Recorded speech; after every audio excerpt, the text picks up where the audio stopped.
ఇలాంటి సకల సదుపాయాల్ని ప్రభుత్వ పాఠశాలలో ప్రభుత్వాలు అందిస్తున్నాయా? నిజంగానే అందిస్తున్నాయి అనుకుంటే మీ పిల్లల్ని కూడా తీసుకొని జాయిన్ చేయండి. అక్కడ సమన్యాయం పాటించాలి. మీరు అన్నిట్లో ఇక్కడ ఒక లైన్ కూడా మెన్షన్ చేశారు గరికపాటి గారు తన క్లారిటీలో. ఏమన్నారంటే, గురువు గారి ప్రసంగాల ప్రభావంతో పేదలందరూ హిందూ ధర్మ స్ఫూర్తితో ఉండడం చూసి జీర్ణించుకోలేక వారిని పేదల నుండి, అంటే గురువు గారిని పేదల నుండి దూరం చేయడానికి కొంతమంది మూర్ఖులు వారిపై దుష్ప్రచారం చేస్తున్నారు అని చెప్పి ఒక లైన్ మెన్షన్ చేశారు ఆయన ఇచ్చే క్లారిటీలో. ఈ లెటర్లో ఆ పక్కన పోస్ట్లో కనబడుతోంది. సో దూరం చేయకూడదు, ఆ దూరం అవ్వకూడదు అని అనుకుంటే మీరు కూడా మీ ఇంట్లో, మీ కుటుంబంలో, లేకపోతే మీకు తెలిసిన వాళ్ళు అదే ప్రభుత్వ పాఠశాలలో మీ పిల్లల్ని చదివించమని చెప్పండి. ఇనిషియేట్ తీసుకొని మీరు చేర్పించండి. ఎక్కడో ఒక దగ్గర తీసుకెళ్ళి ఇంకో పలానా ఓ ప్రాంతాల్లో మా పిల్లవాడిని, లేకపోతే మా బంధువుని, లేకపోతే మా కుటుంబీకుల్ని ప్రభుత్వ పాఠశాల చేర్పించాను. ప్రభుత్వాలు చాలా చక్కగా చదువు చెప్తూ ఉన్నాయి, చాలా చక్కగా చదువు చెప్పమని నేను చెప్తానని చెప్పేటువంటి మీరు ఆ చక్కగా చదువు చెప్పే పాఠశాలలో చేర్పించండి పోనీ. అప్పుడు నలుగురికి స్ఫూర్తిదాయకంగా ఉంటారు.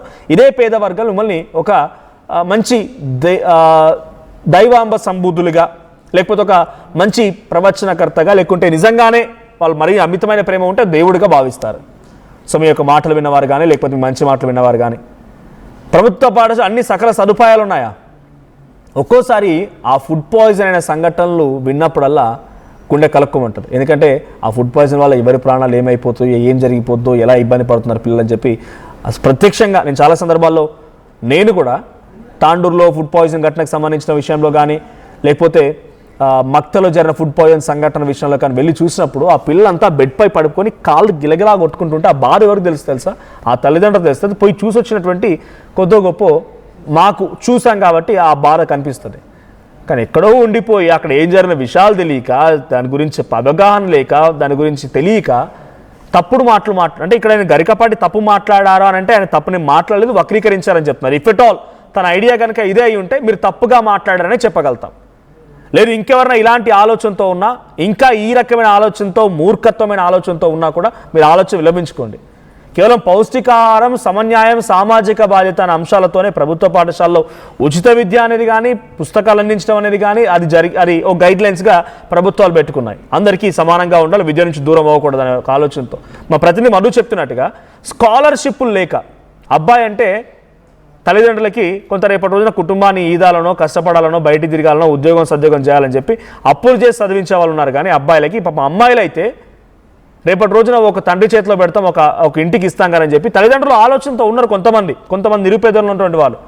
ఆ స్కాలర్షిప్లు సరైన సమయానికి రాక ఆ స్కూలు కాలేజీ కూడా బంద్ చేయించి ఇంట్లో వంట నేర్పించడము, అమ్మ నాన్న ఊర్లో పనికి వెళ్ళి వ్యవసాయానికి వెళ్ళి వచ్చారికల్లా వండి పెట్టడాలు, వాళ్ళ సకల సదుపాయాలు అందించడాలు, అంటే వాళ్ళకి వండి పెట్టడాలు, వాళ్ళ బట్టలు ఉతకడాలు, వాళ్ళ ఇంటి సాపు చేయడాలు, ఇలాంటి పనులు చేపిస్తారు అమ్మాయిలతో.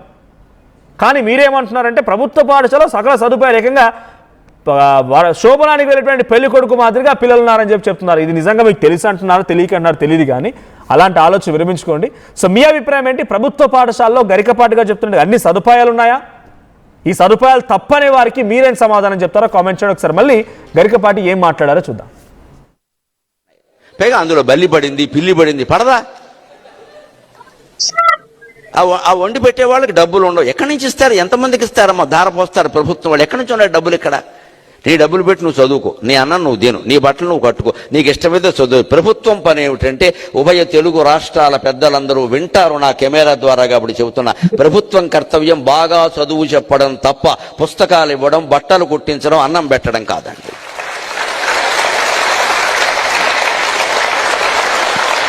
మేము ఖచ్చితంగా చదువు చెప్పిస్తాం, నీ జీవితానికి బాధ్యత వహిస్తాం. నీకు నమ్మకం ఉంటేరా, లేకపోతే వెళ్ళిపో. ఈ మాట అనే దమ్ము లేదు ఎవరికి. ఎందుకంటే అందరికీ మళ్ళీ